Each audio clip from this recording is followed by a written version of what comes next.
जामनगर नाम के गांव में विनोद और विमला नाम के पति पत्नी रहते थे। उनके दो बच्चे थे, रवि और रेशमा। विनोद एक वकील था और कमला एक स्कूल में टीचर थी। हर रोज विमला सवेरे उठते ही अपने बच्चों को भी उठाती और उन्हें स्कूल के लिए तैयार कराती। विनोद जाकर दूध और सब्जी लेकर आता था। विमला नाश्ता बनाती और अपने परिवार के साथ नाश्ता करती।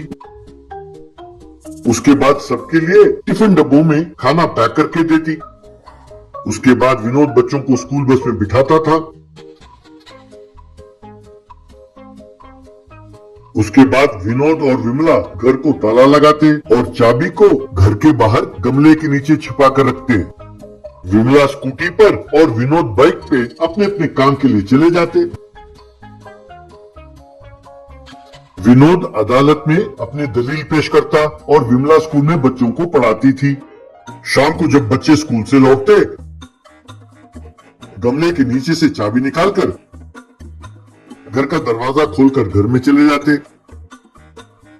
बाद में विमला और विनोद अपने अपने काम से घर लौटते। विमला सबके लिए रात का खाना बनाती तो विनोद क्लाइंट्स के साथ बातें करता था। यूं चलता रहा।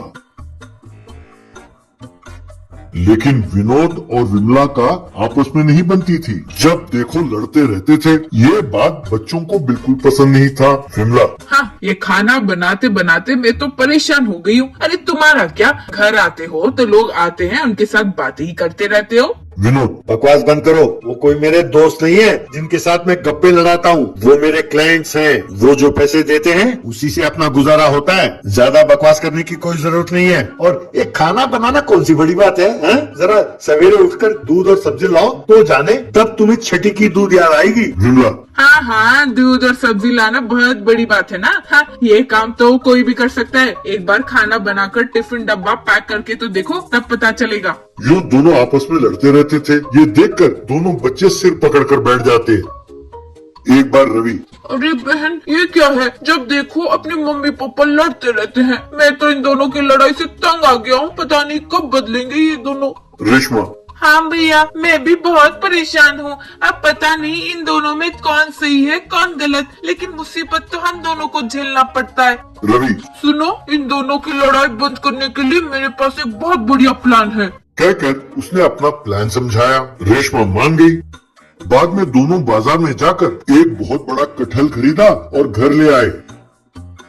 ये देखकर विमला, क्या बात है बच्चों, इतना बड़ा कटहल क्यों ले आए तुम दोनों? बात क्या है? विनोद, जो तुम्हें पॉकेट मनी देते हैं तुम ऐसे काम करते हो बच्चों? इतना बड़ा कटहल कौन खाएगा बेटा? रवि, डैडी, हम ये कटहल एक चैलेंज के लिए लेकर आए हैं और इस मुकाबले में आप दोनों को पार्टिसिपेट करना होगा। विमला, कंपटीशन? कैसा कंपटीशन बेटा? रवि, आप दोनों हमेशा लड़ते रहते हैं ना कि मैं ज्यादा काम करता हूँ, मैं ज्यादा काम करती हूँ, इसीलिए ये मुकाबला रखा है। आप दोनों में से जो सबसे ज्यादा कटहल के बीज खाएंगे वही विजेता। विनोद, अरे वाह बेटा, ये तो मजेदार कंपटीशन है।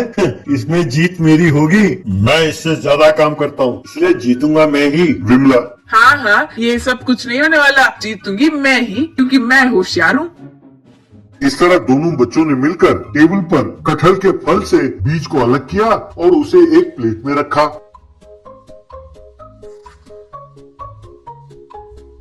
बाद में विमला और विनोद उस टेबल के पास जा बैठे। तब रवि ने कहा, रेडी, 1 2 3 स्टार्ट। मुकाबला शुरू हुआ।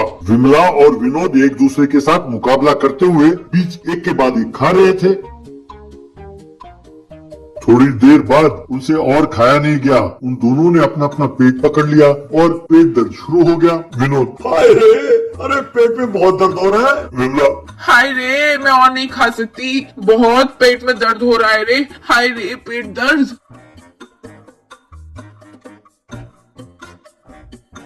तब रवि, देखो, आप यूँ आपस में मुकाबला करते हुए बीज खा गए। अब दोनों का पेट दर्द हो रहा है। मुकाबला एक दूसरे के साथ अच्छाई में होनी चाहिए, एक दूसरे की मदद करते हुए आगे बढ़ने में होनी चाहिए, ना कि एक दूसरे को नीचा दिखाने में कि मैं बड़ा हूँ, मैं बड़ी हूँ। हाँ, आप दोनों हम दोनों के लिए इतना मेहनत करते हैं, इतनी तकलीफें उठाते हैं, हम दोनों की नजर में आप दोनों महान हो। अब अगर माँ बाप आपस में लड़ते रहे तो उन बच्चों का क्या होगा? क्या आप जानते हैं कि बच्चे कितने परेशान हो जाते हैं? हमें उम्मीद है कि कम से कम अब तो आप दोनों बदल जाओगे। ये बात सुनकर विमला और विनोद को अपनी अपनी गलती का एहसास हुआ। तब से दोनों बदल गए और आपस में मिलजुल कर रहने लगे। ये देखकर दोनों बच्चे भी बहुत खुश हुए।